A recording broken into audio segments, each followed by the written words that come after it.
Jordan Peterson claims to have effectively eliminated his gum disease and his psoriasis symptoms likely has less to do with anything miraculous in the meat and more to do with the fact that he's eliminating all other foods. Yes, Abby, well done. You finally said something that makes sense. So I don't care what your studies say. I don't care what.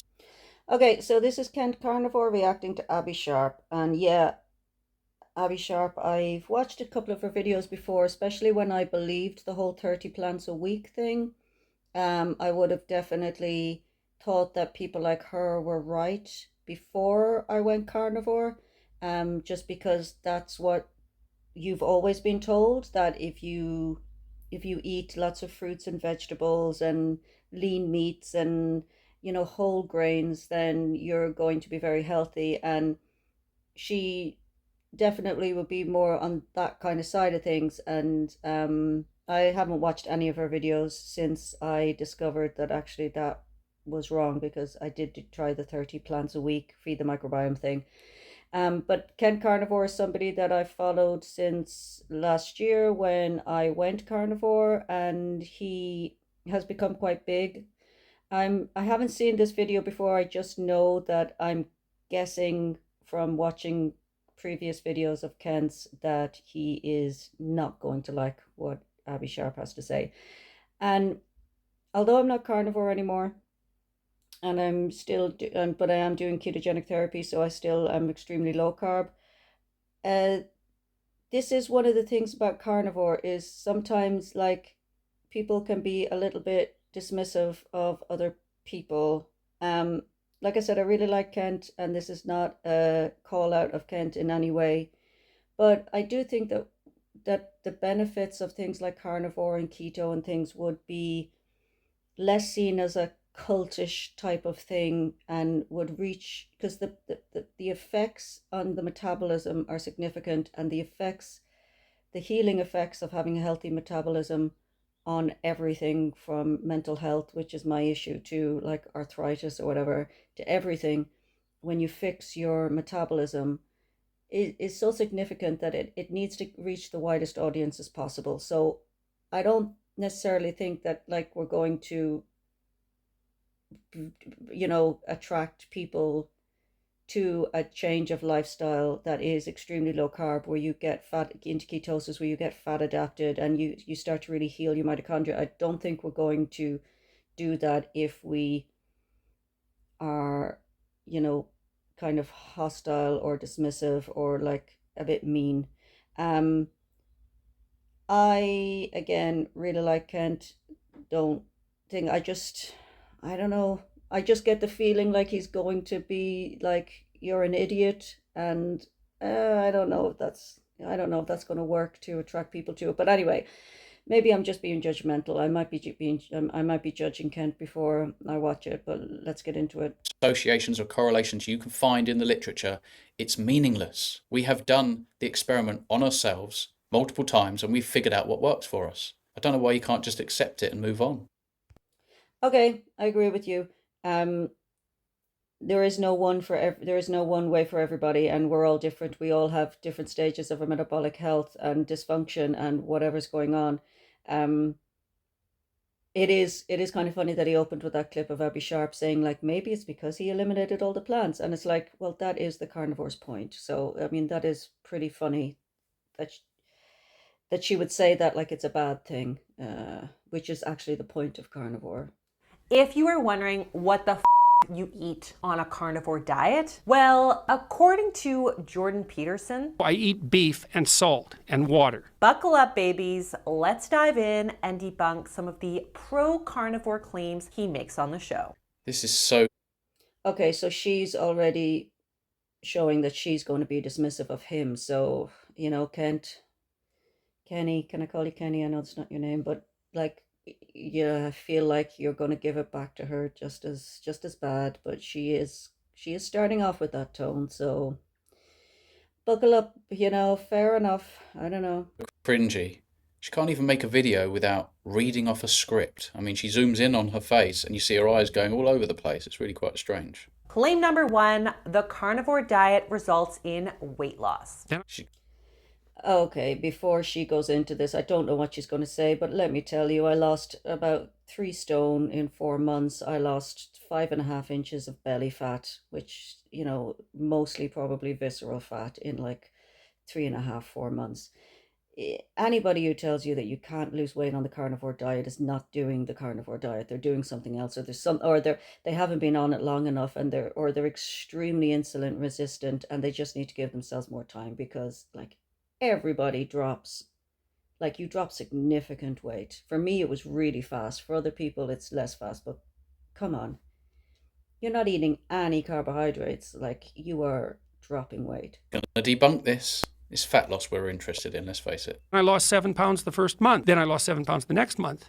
Then I lost 7 pounds the next month. I lost 7 pounds every month for 7 months. It's like I No, you didn't. Abbey Sharp says no. got to throw away all my clothes. I lost 50 pounds. I'm nowhere near as hungry as I used to be. My appetite's probably fallen by 70%. So this weight loss definitely does sound extreme, but not that surprising when you really think about it. So for one, this diet is just fat and protein, The two essential macronutrients. which are two macronutrients that are very satiating because they delay stomach emptying and digest slower than, let's say, simple carbs. Right, but when you're eating the fats and the proteins from a ruminant animal, you're also getting every micronutrient that you need. Also, a diet of literally just one food or food group with no sauce or garnishes, side dishes, etc., is going to get so boring. We don't want all the other additional unnecessary stuff, the sugary stuff, the spices, and it doesn't get boring whatsoever. I'm once again looking for... Okay, actually, Jordan Peterson will be the first person to say, because he's got to the point where he did try to add back in other foods, I think, and he has said, because I heard him, I don't know, I think it was on Joe Rogan, where Joe Rogan asked him, "Do you not get bored?" I think, and he said, "Yeah, like I hate it. I actually hate the fact that," like he was basically saying, like, "I hate the fact that the only thing I can eat is beef and salt and drink water," like as if he doesn't want to have a cup of coffee in the morning like everybody else, as if he wouldn't like to eat a slice of pizza every now and then. But you weigh up the pros and the cons. He's tried adding food back into his diet. Everything had a bad effect on him. And the only thing that works for him, the only thing that doesn't make him have a flare up of his symptoms, is by sticking to beef, salt, and water. So he's resigned himself to the fact that that's what he has to eat now. But he doesn't actually enjoy it. He does find it boring. So, Kent, like, I'm really happy that you are a carnivore who doesn't find it boring. But there are carnivores out there who will say straight up, "Yeah, I am bored, and yeah, I do miss sitting down having a normal meal with my family.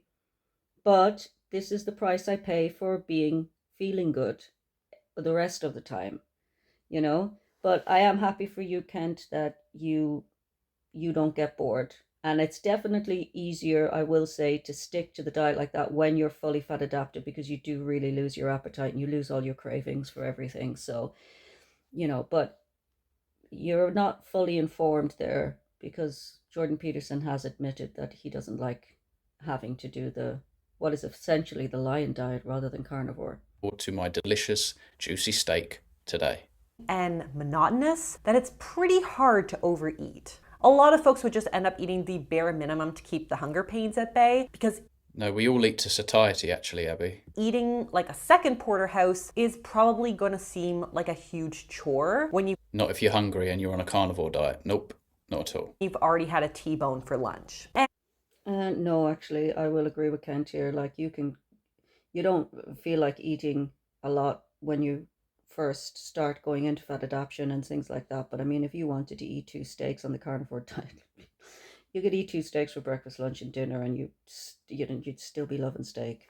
And while I would argue that all fad weight loss diets are It's not a fad weight loss diet. It's not a fad diet, and it's not just a weight loss diet. unsustainable, the carnivore Yeah. Oh, fad weight loss diet. Like, you have missed, Abbey Sharp, you have missed the whole freaking point of what Jordan Peterson and other people have said about it. It's not a freaking diet. It's a lifestyle choice of desperation for most people, because they have severe health issues, whatever they be, and they have tried everything else and nothing else has worked, and they're freaking sick of being miserable. And so they try this and it works. And, just to call it like a fad weight loss diet is completely misunderstanding the whole freaking point of metabolic health and what it is, what they're trying to tell you, people who, say about the carnivore or the ketogenic diet or ketogenic therapy. It's not just about weight loss. It's about weight loss for some people, but the majority of people, it's because they have severe gastrointestinal issues, like Kent, who, had, I think, a fairly large area of his intestines removed. He is certainly not on some fad diet to lose weight. Like, for him, it's the difference. It's a quality of life issue. Me, housebound, agoraphobic, severe OCD, anxiety, depression. No, loving, I could care less about the weight. I only mention weight because it's a side effect of what I went on for. Weight loss is the last thing on my mind. I'd like to be able to go out and live a life, please, without feeling like I'm about to burst because my anxiety is to the point where I actually feel like I'm going to have a panic attack every time I go outside my freaking house, okay? It's so dismissive when people call it a fad diet. It's a freaking lifestyle choice for people who have tried everything else. Because you really think people try, like, I know there's a couple of YouTubers who've tried carnivore for like 2 weeks for the crack to make a YouTube video about it, but like, that's not real carnivore, because you certainly couldn't just do it for 2 weeks to find out anyway. All you're getting there is the bad side effects. Like, all you're getting there is the disaster pants. You're not getting any of the benefits. You need to be on like keto, I think, for at least a month, preferably 3 or 4 months, and then you really start to see the differences. So, whatever. Don't want to hear about your fad diet crap house, but I guess I'm gonna. Carnivore diet really takes the cake. For one, it's expensive as to meat. If you buy expensive meat, sure. It doesn't have to be expensive. You can get... Yes, Kent, you don't have to buy expensive meat. It can be really fucking expensive, though. It really does depend on what you eat, but it can also be reasonable. And if you're not eating all the other crap that you buy when you're eating the standard diet, of course you're going to end up saving money because you're not buying crap. You're not buying half the crap at the supermarket.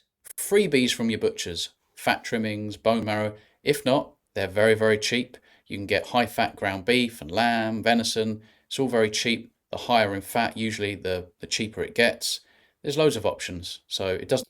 That's certainly true as well with chicken, because your chicken breast that you don't want to eat if you're like, you want the fatty meat, like, and the chicken legs, the chicken thighs and chicken wings are always way cheaper in a supermarket than the chicken breast. have to be expensive. Eat 2,000 calories in steaks, you're looking at least $25 or more per day. We don't eat 2,000 calories of anything. Second, you have very little opportunity for any socializing around food. Unless you're dining in a steakhouse where they're cool with you swapping out your potato for a side of salt, it seems you're pretty much doomed to just dine alone at home for life. Okay, so just because your friends have a different diet, why does that mean you can't be socializing with them? You can go out, you don't have to switch out the sides on your plate, you just order the steak and tell them to hold the rest. It's like, and we're not going to just die alone at home because we ate the carnivore diet. Where is she going with this? There's been a mistake. You've accidentally given me the food that my food eats. And three, there are a whole host of not so sexy side effects that I'm going to speak to in a moment. Not to mention, when you inevitably throw in the towel on this miserable exercise, Now, we were miserable because we were unhealthy. That's why we adopted a proper human diet. And now we're healthier, we're no longer miserable. Yeah, she really is missing the whole point. Like, she's really looking at this like people are just doing this to lose weight. And she's not actually factoring in any of the other things. And Jordan Peterson did not, like, the fact that she'd used Jordan Peterson, who, did not ever talk about the carnivore diet, that he was on it for losing weight. He's always said he was on it because he was severely depressed and he had severe anxiety for years. Like, you do your basic research on it before you come on, because, like, why is everything she's talked about so far has been weight loss related? You'd not only gain all the weight right back, but you'd also probably be faced with overwhelming digestive problems as your body is forced to really quickly upregulate. Oh yeah, you want to know about digestive problems? Try your 30 plants a week, your whole grains and all that. And I can tell you, I lost half my freaking day to the toilet when I was doing that diet. Nuts and seeds and all that kind of stuff just irritated the I was going to say irritated the crap out of me, but it literally did irritate the crap out of me. I'm sorry, that's probably a bit too much information, but that's what it did, like. And oh boy, like, yeah, of course, yeah, you do get some digestive issues when you first go carnivore. Of course you do. You're significantly changing your diet, but like it doesn't last. But I tell you, if you eat 30 plants a week and you're eating all that kind of stuff, like you have an ongoing toilet connection, okay? All of the enzymes that were suppressed from your monomeal lifestyle. Well, hopefully we're not going to go back to the things that caused all the issues to begin with. And is weight loss really so important when your health and legit life is at stake? We're all healthier. Jordan Peterson has become healthier for adopting this diet. He's come off of medications because his symptoms are no more. So what do you want, Abbey? No pun. And you're talking there about your life is at stake. Yeah, say that to somebody who's got severe mental health problems and have tried all of your medicines and all of your, what your doctor tells you to do. You think any of us want to never eat a pizza again? You think any of us never want to eat a frickin' potato again? Like, of course we frickin' do. It's called desperation because you don't have a life, because your life is overtaken by whatever illness you have, so you end up on it. Like, stop focusing on weight loss. You're driving me freaking nuts. Intended. We know that a diet that's very high in red meat is associated with increased risks of colorectal, breast. Oh, we know that it's associated in these pseudo-scientific papers. And prostate cancer. And we also know that ultra-high protein diets, especially those high in red meat, can strain our kidneys and increase. Oh yeah, the stuff we've always eaten destroys our kidneys. That's why we're all here with kidneys. Make it make. And also, I thought that I was going to actually be reacting to Ken here, but I'm actually just really getting annoyed by her. So, but yeah, okay, your studies are done on people who only eat carnivore? No. Why? Because they say it would be unethical to do a randomized controlled trial with people who only eat carnivore because they're so concerned that it's unhealthy, that it would be wrong to test it on people and have them only eat meat for enough time that you could actually do recording on. So what you're talking about is people who eat red meat with other things. And you bring up colorectal cancer. Listen to me. There was no people under the age of 80 whoever even had to have okay, not 80, but people under the age of like 60 whoever even had to have a colonoscopy before as a checkup. Like, the idea that people in their 20s and 30s are getting colon cancer is completely new. Okay, doctors are like, what the hell is going on? How are people getting things that only old people got before? Like, you never even bothered giving colonoscopies to people under a certain age because it was seen as a waste of time because they would never get any sort of diseases like that. So what is it that's happened in the last couple of years, 20, 30 years, that has suddenly made people younger and younger and younger get cancer, especially cancers like colon cancer? What could it possibly be? Because I tell you one thing, Abby, it ain't the frickin' red meat. Makes sense. And the body, when it detects proteins from chicken, it's like, oh, we'll give it a pass, that's fine. Red meat, destroy the kidneys. Calcium loss. And while the evidence on the impact of saturated fats is controversial and mixed, as I discussed in my video right here, we do know that high intakes of saturated fat from red meat specifically does appear to increase the risk of heart disease by increasing trimethylamine and oxide. Saturated fats, cholesterol, does not cause heart disease. Also goes without saying that a meat-only diet can only displace like really important nutrients like fiber. Fiber's not a nutrient, Abbey. And I feel like she's gonna go, Ken, do you know what, Ken? I'll just let you do this one because I can't be bothered. You're a registered dietitian and you don't know that fiber's not a nutrient. It's also non-essential. Vitamin C, We get vitamin C. That's why no one on a carnivore diet develops scurvy. other antioxidants that are No, we get all the antioxidants that we need from red meat and grounding ourselves electrically to the earth. Plants are pro-oxidants. largely found in plant-based foods. And we know that a diet completely void of fiber can have negative implications for our microbiome. False. It's non-essential. We don't require it. Lots of sugar, we can't digest, doesn't enter the bloodstream like a nutrient, it ends up down the toilet. On the way, it causes bloatedness and gas and blocks nutrients. While low intakes of antioxidants like vitamin C carries We get vitamin C. increased risks to health. But according to Jordan Peterson, the lack of vitamin C from the carnivore diet is a non-issue. Well, it's not a lack of. We're getting all the vitamin C that we require, given the fact that we are not consuming carbohydrates or glucose or non-heme iron sources or a diet that's devoid of carnitine and collagen, etc. We don't need as much vitamin C. Which brings me to claim number 2, you don't need vitamin C. Well, that's not true, obviously. I would assume that you need phytonutrients. I would Non-essential. assume you need vitamin supplements. You don't need to supplement a diet that offers every single essential nutrient that we need to thrive and be healthy. Vitamin C, for example. Yes. Turns out if you don't eat carbohydrates, you don't need vitamin C. Who would have Yeah, that's not accurate. So we do need vitamin C, but we get enough. There is vitamin C present in meat. guessed that? How's that?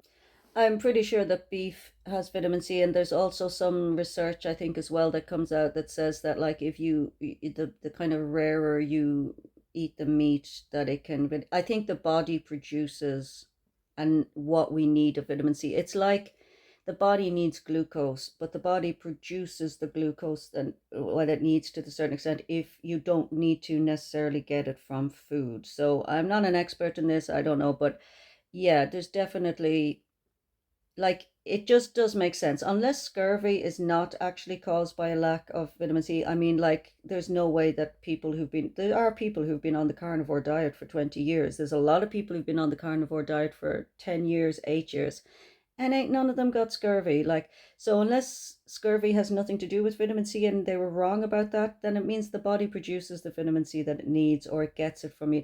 As far as I know, all round food, Dr. Georgia Eid, would say, has talked about, like, the misinformation. Her book is great, and she's talked about the misinformation on these studies or nutritional advice.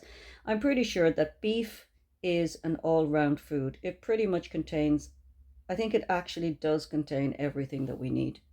Vitamin C is necessary for carbohydrate metabolism. Not quite. Like most vitamins and minerals, vitamin C serves more than just one function in the body. So, for example, it's involved in collagen and neurotransmission, We don't have to synthesize collagen. We get collagen from animal sources of nutrition.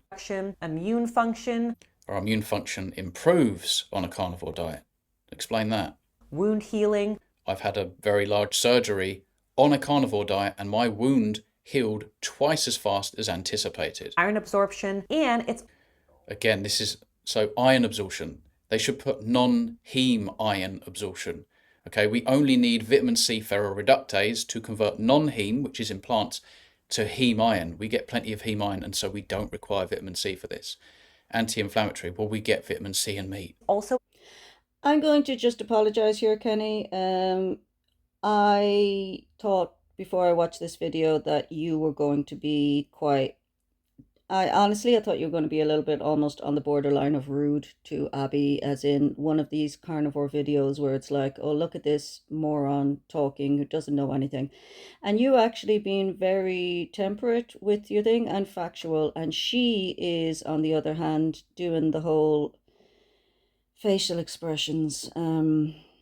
And she is being quite condescending towards especially Jordan Peterson, and that's because she is looking at the carnivore diet through one lens of weight loss, and she is completely and utterly ignoring.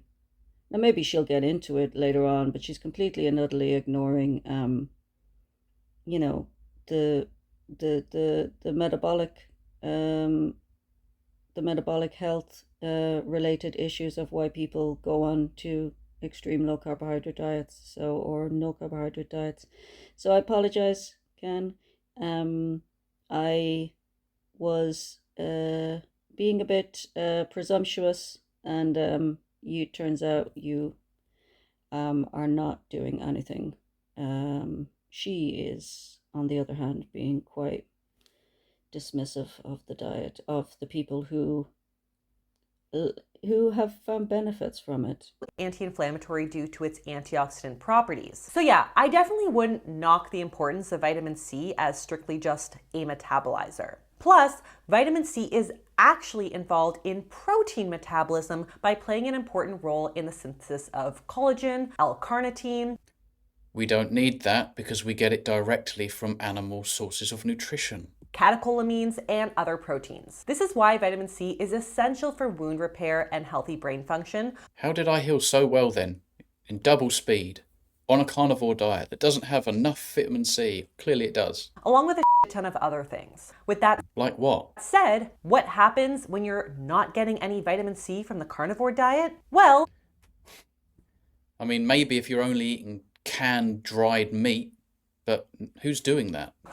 of course, this would have immunological, cognitive, and dermatological consequences. Well, all of those things improve for most people on a carnivore diet.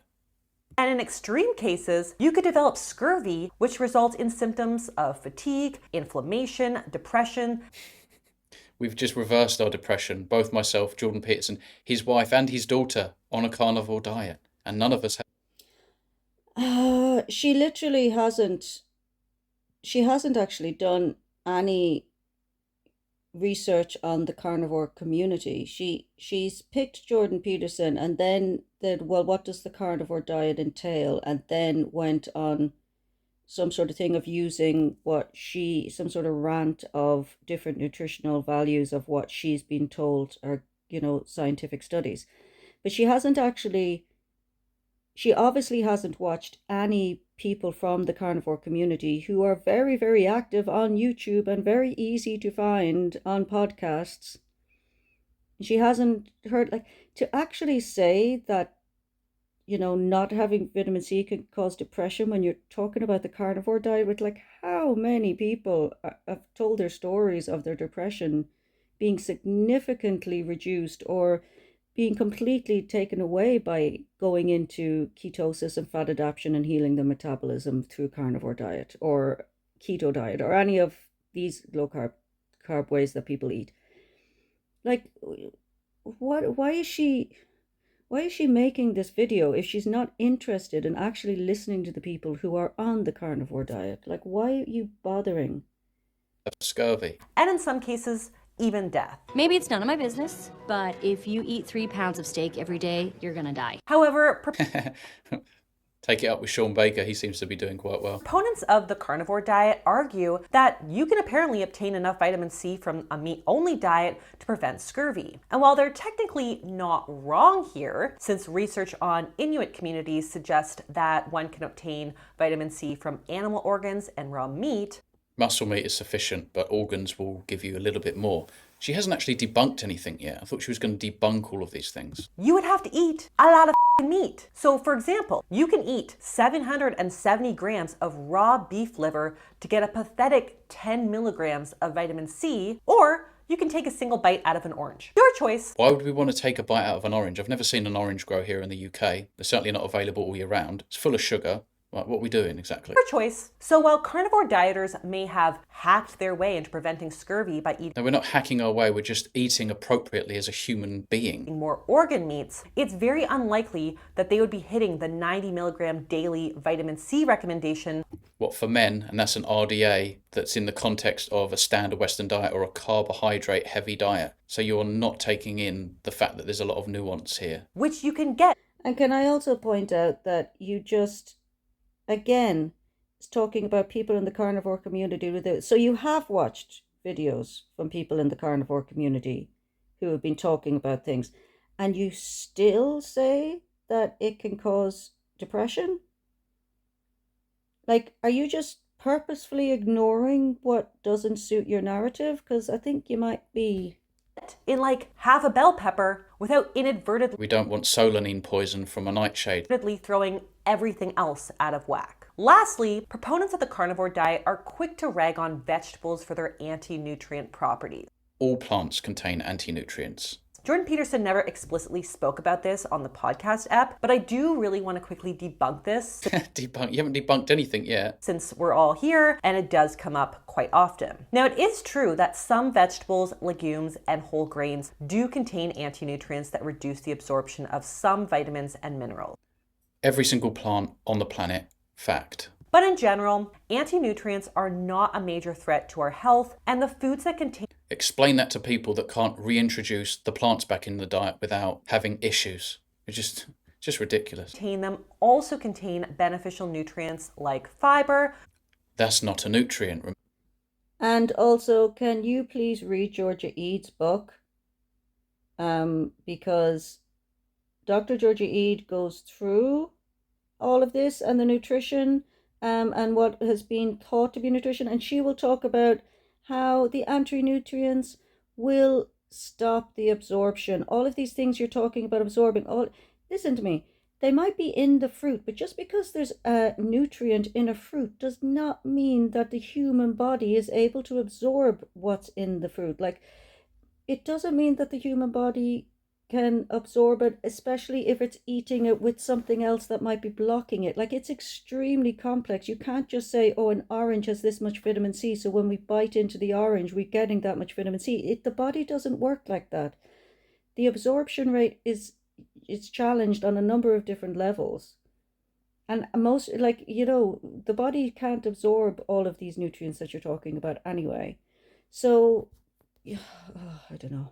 Remember? Vitamins and antioxidants. They're pro-oxidants. Every single plant is a pro-oxidant. The reason being, when we consume toxic plants, our body upregulates its master antioxidant glutathione via a pathway called the NRF2 pathway. It's an antioxidant pathway. When we see this rise, people correlate these two and think, oh, look at all of the antioxidants in plants. They are not antioxidants, they are pro-oxidants. Plus, a lot of the anti-nutrient content contained in certain foods is also greatly reduced just by cooking them.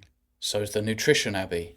Ah, yes. Civilization has its perks. So, moving on to claim number 3, carnivorism can cure anxiety and depression. Ooh, she's finally got there. I cannot wait for this. Well, it has and it does. It's cured mine. It's cured Jordan's, Michaela's, Tammy's, many others, thousands, millions maybe. Quit eating greens. And I thought, oh, really? Jesus, Michaela, I'm eating cucumbers, lettuce, broccoli, and chicken and beef. It's like I have to cut out the goddamn greens? It's like, try it for a month.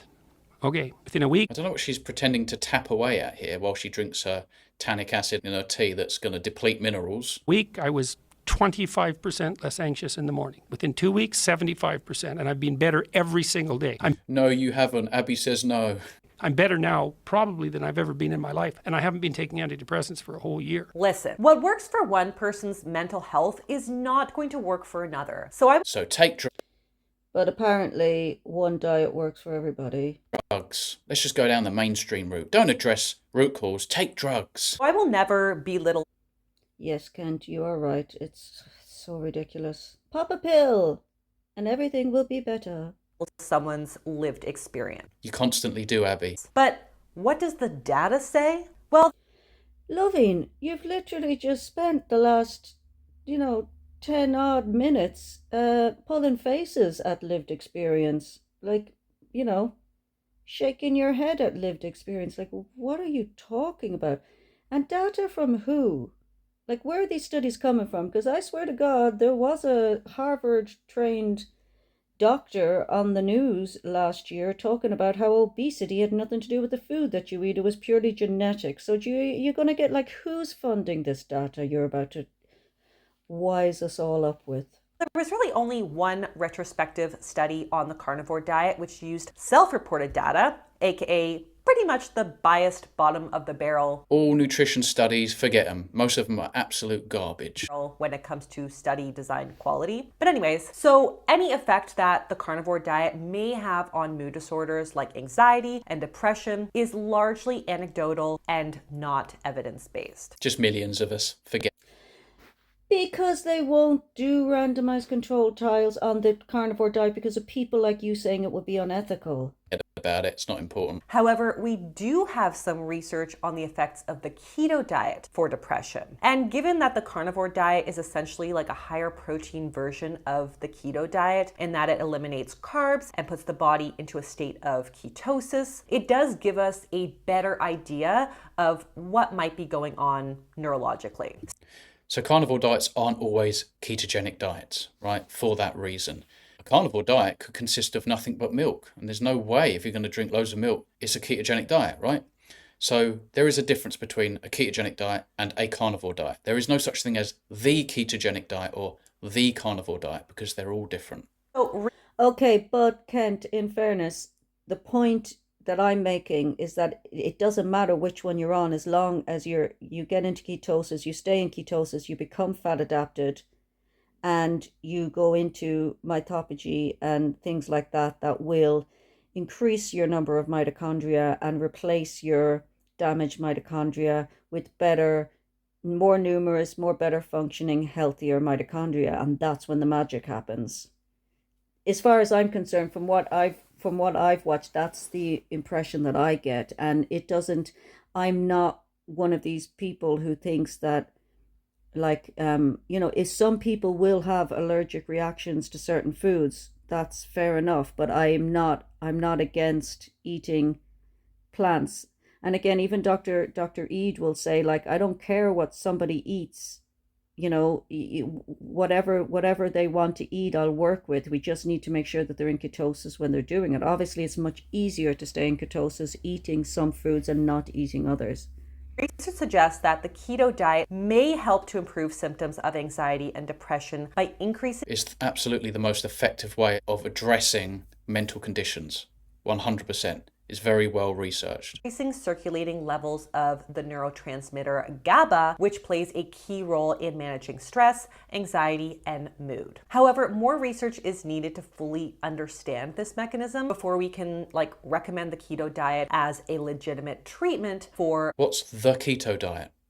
A keto diet, right? Ketogenic diets and carnivore diets, animal-based diets, are proper human diets. We're born into ketosis. Babies go in and out of ketosis. Children go in and out of ketosis very, very easily. In nature, how are you not going to be in nutritional ketosis most of the time? Where are all of those carbohydrates? For mood disorders. And even if we did have more research to recommend this as like a possible adjunct therapy, it would never be recommended that you only eat meat. Well, maybe one day it will be the case that someone that knows what they're talking about would advise that to a patient in certain circumstances with autoimmunity, cancer, etc. There's really nothing miraculous about a ribeye steak that will cure your depression. You would still be able to eat a variety of other keto-friendly foods other than meat. No, I thought she was almost on the right track there. I would agree there's nothing miraculous about just eating fatty red meat, for example, and seeing all your problems slowly but surely disappear, right, or reduce massively. What we've done is got rid of all the other crap, but what she's suggesting is that we can also eat things like avocados and nuts and oils because they're high fat. You'll get the same results. Well, no. We've tried that. That's why we are doing what we're doing. Okay, this is where you lose me, Kent, because, again, I don't think it's about the food, because there have been studies done on, very secluded tribes in South America and things, and I will make a reaction video to this discussion where the person brings this up, and it was so interesting to me. There are tribes out there, hunter-gatherer tribes, who eat 70-80% plants. And they are very healthy and they don't have any of these chronic diseases, or they didn't when they were studied. And what's the difference is that they weren't exposed to the crap that we're exposed to in modern life. So they were probably very metabolically healthy. That's the point. If you're coming at this from a mental health issue, it's not you because you eat it's very, very rarely I think that you would eat a plant. It's because you're whole system is messed up because we live in what Dr. Casey Means calls a toxic stew. Everything's got a freaking mycoplastic in it. Everything's got some chemical in it. Everything is here to disrupt your natural rhythm, the natural way your body goes. They fuck up your hormones. They fuck up your mitochondria. They inflame your body. We're full of inflammation. And yes, some plants might inflame certain people, but that's not why most people are sick. Most people are probably sick because they are dysfunctional metabolically. So, yeah, I'm losing you here a bit, Kent. Like, I get what you're saying, but I don't agree that's the reason why people are sick. The reason people are sick is because they are inflamed from years of just being surrounded by this toxic, crappy environment and the crap that's put into food. And you can get very, very unhealthy meat too, but you will be in ketosis, and if you only eat meat, you will be in ketosis. Even if you eat crappy meat, you'll get into ketosis, you'll get fat adapted, you'll start having all these processes done to your mitochondria. So you are going to feel better because you're reproducing mitochondria, healthier mitochondria, you're replacing your unhealthy mitochondria, and you're producing more and better quality mitochondria.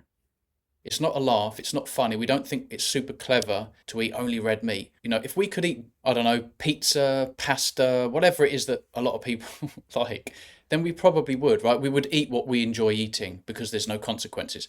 Well, there is a consequence to eating plants for so many people. And for those individuals, you just have to have some kind of empathy and understanding for them. This is a matter of being healthy or not. Other than meat, like vegetables, nuts, seeds, fish, and dairy, and you'd probably be happier if you weren't constantly. No, we're not going to be happier if we have a lot of symptoms come back and our disease comes back or we flare up again. No, we're not going to be happier. Again, this is a patronizing kind of thing of the idea that somebody can say, I have got like debilitating mental health issues. And you're saying, you know what? If you were just a little bit less strict with your diet, you'd probably be happier because you probably just stress out. Sweetheart, if that's what you think mental illness is, that, just like being able to sit down and eat what you want somehow will knock you out of a depression, you don't understand what depression is. If you think that that's going to get people's lives back, people who have been unable to live in a normal life for decades or years or whatever, that's going to suddenly make them feel like, oh yeah, now my quality of life is better. Like, you do not understand mental illness, love. That's, you do not understand what these people are talking about, like when they're on the carnivore diet for mental health. Like, if you just don't get it. Constipated or losing your teeth due to scurvy or malnutrition. We're still waiting for that. It's not happened yet. No, not today. In fact, research suggests that a diet rich in fruits and vegetables is associated with a lower risk of depression. So why then is it that the people that cut out this stuff lift their depression? Why is it that when we reintroduce the plant compounds and the plant foods, depression comes back? So I don't care what your studies say, I don't care what associations or correlations you can find in the literature, it's meaningless. We have done the experiment on ourselves. And also, I think you will find that if you look at those studies, those people who say that fruits and vegetables helped their depression is probably because their diet became clean. They were probably eating the standard diet before that. And I'm sorry, but I could sit down and eat dirt all day and I would have better markers than somebody eating the standard diet full of the crap that they put in food in the supermarket. So of course, if somebody cleans up their diet and stops eating ultra processed food and stops eating refined carbs and sugars and things like that, of course, it doesn't matter what they're eating, of course they're going to feel better. And they're going to get to a certain, of course you are. That's why when people go onto the vegan diet or the vegetarian diet and they keep it clean, they say, oh, I feel fantastic. You do for a little while because your body is having a great time that it's no longer being subjected to ultra processed food. But long term, does it lift their depression? No. But people on the carnivore diet, people on ketogenic therapy, they will say, I've been on this for years and I'm in remission. That's like something that I've that is like, it's not the same thing. Like you have to see what you're comparing, what these people were eating with before. multiple times, and we've figured out what works for us. I don't know why you can't just accept it and move on. So, yeah, the logic here just doesn't check out. But Tell me about it. back to Peterson for a hot moment, because I do find that his testimony is very powerful. So what could possibly explain his unique ability to get off his meds? He's removed all of the potential culprits from plant foods, fungi, etc., and he only eats the most nutrient-dense food and the least inflammatory food, like myself and the rest of his family. Oh, Kent, why do I feel like I'm about to be patronized here by her? Well, honestly, there's a lot to be unsure about in the world of mental health research, but one thing is pretty clear, that the placebo effect is real. And there it is. You know what, loving? You obviously have no idea what it's like to live with severe mental health problems. have lots of compelling evidence on the power. Sorry, do you think that we're all just going on a lion diet and then the placebo effect kicks in at full strength? Like no one can deny the power of the placebo effect once on the lion diet. What on earth are you talking about? Power of placebo for anxiety and depression, because a positive placebo experience can increase mood neurotransmitters like dopamine and serotonin. And despite a lot of heated controversy and debate, we even have studies to suggest that placebo medication may actually produce the same effect as actual antidepressant pharmaceuticals. Now, another potential explanation here is that Peterson's autoimmune disease made him uniquely and legitimately sensitive to a number of different foods, which he effectively removed due to the nature of his very restrictive diet. Exactly.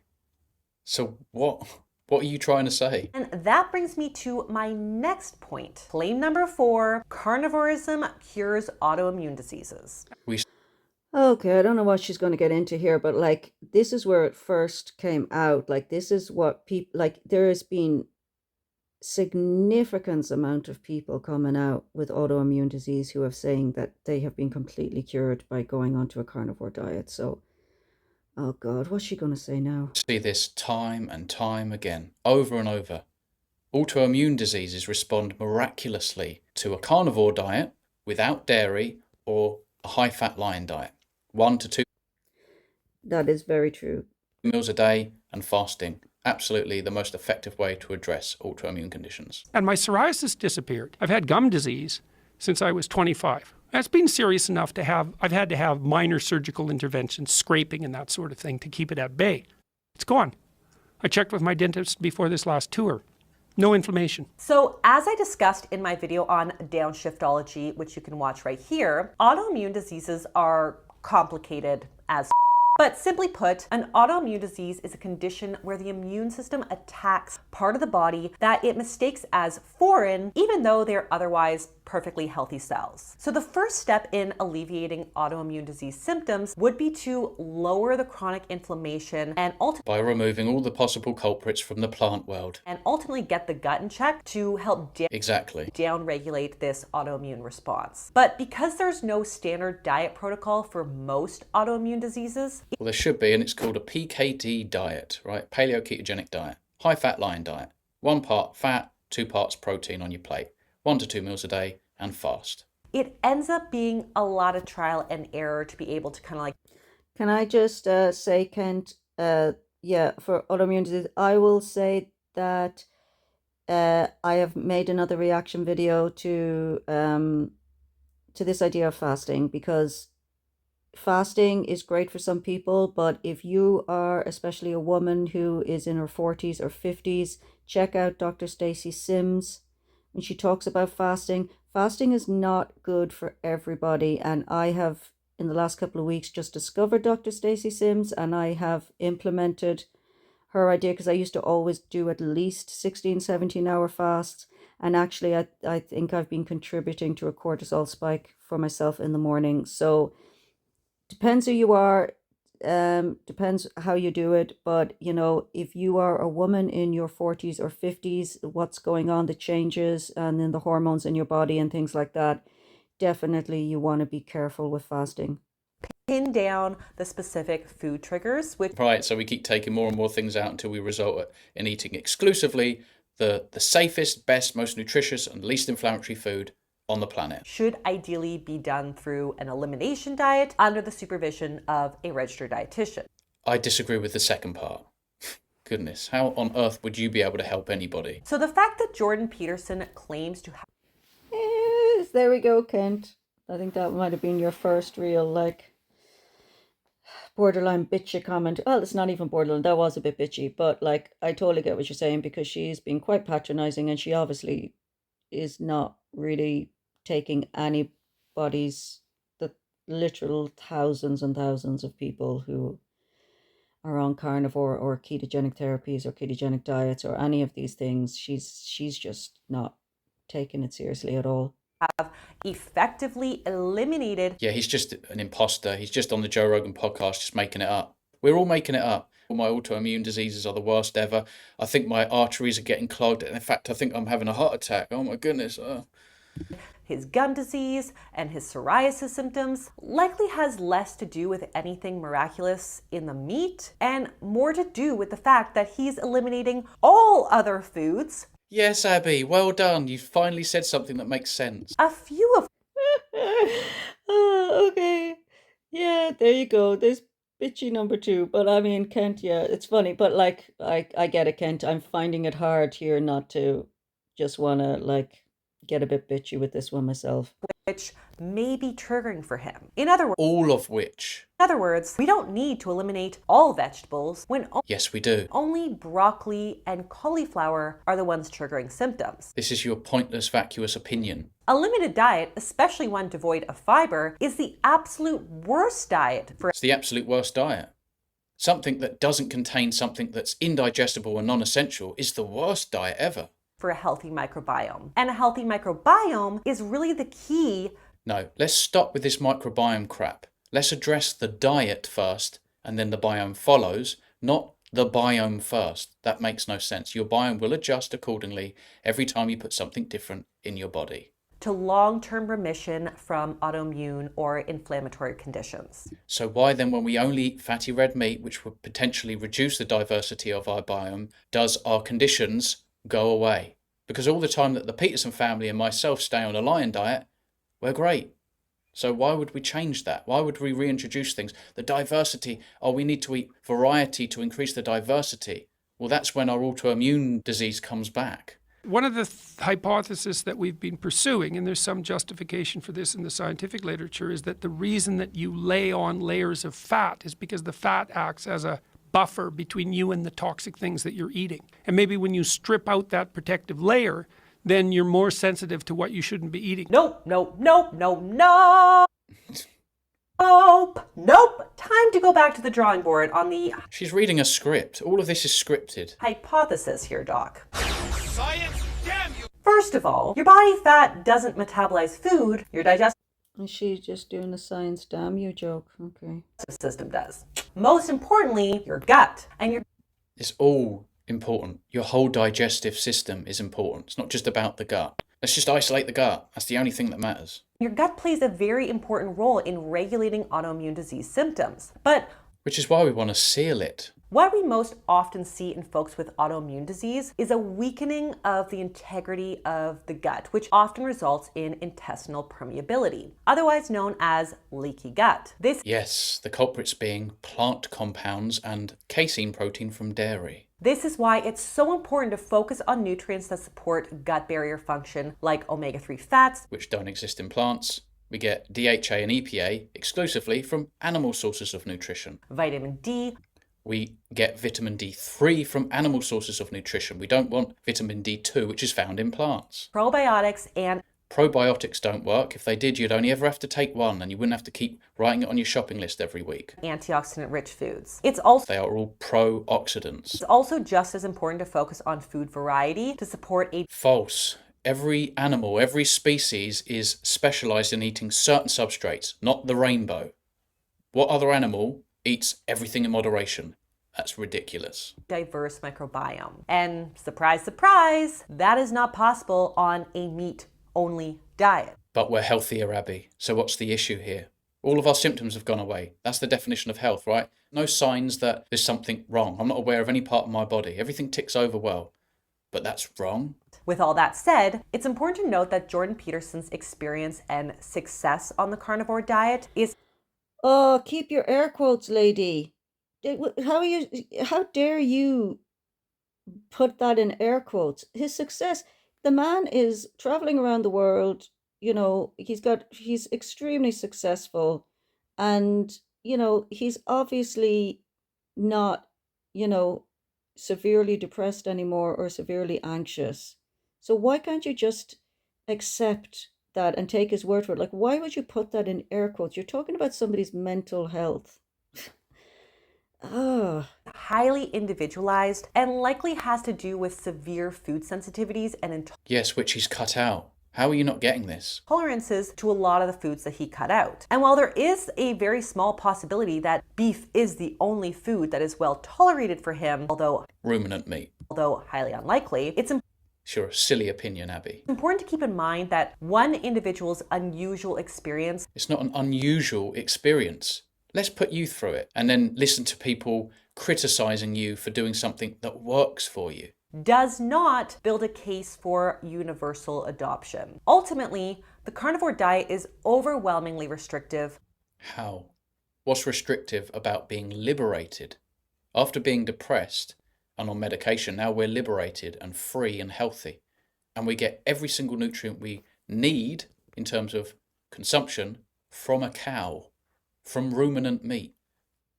Yeah, I mean, I agree with you. Like when it does work, I don't agree with you about everything, Kent, but like when I was on the carnivore diet for 5 months, I did get wobbly and shaky because I do think that I need some plants in my life. I need like a bit of carbs in my life, but I was doing the fasting thing as well, and I've made another video where I talk about how I think that was one of the reasons why the carnivore didn't fully work for me. But some mornings when like I was balanced and I'd wake up on the carnivore diet, I've just felt like, oh my God, I could, as a housebound agoraphobic, like, oh my God, I could just go out now and like go to the beach, go to the park and just enjoy my day. Like I actually woke up feeling like, wow, some mornings, and generally overall felt way more carefree. Like it really, like my OCD was almost non-existent. It was radical. The change was radical. That's why I'm now doing it again, but I'm doing it in something that for me personally, I think will be more sustainable, which is, meat-based, like extremely low carb. And that's the way that I want to do it. I don't have a problem with people doing carnivore or anything else, but I don't think I'm necessarily allergic to anything that I need to worry about. I think that, I just need to get my metabolic health. I think I was doing well. I'm feeling that way because my metabolism was healing. And it is special, it is free, and it is liberating. How is that restrictive? Unsustainable, void of essential nutrients. They've been doing it for roughly 8 years, the Peterson family. I've been doing it for over 2.5 years.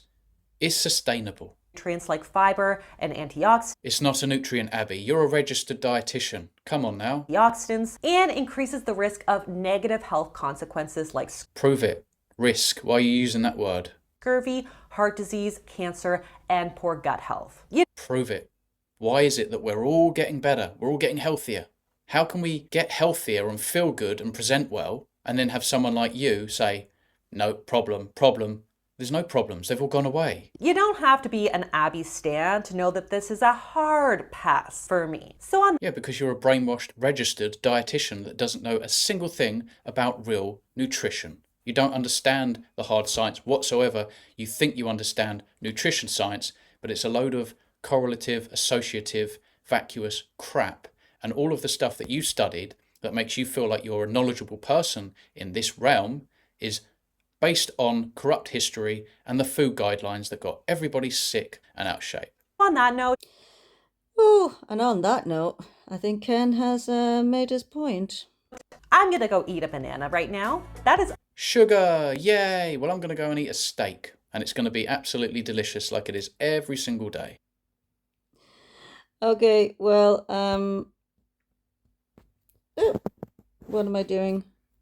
Can you go back to the... Yeah, there you go. No, go back. Yeah. Okay, so Kent, ta very much. Love your work. And again, apologies. I was too quick to think that you were going to be overly harsh on her, but I have to say you were very temperate considering the amount of patronizing head shakes and giant eyes that were I just had to watch. That was quite annoying. All right. So like, subscribe, share. It's really important that we tell as many people as possible. We learn from talking about things that have helped us in our journey for different health problems. Thanks.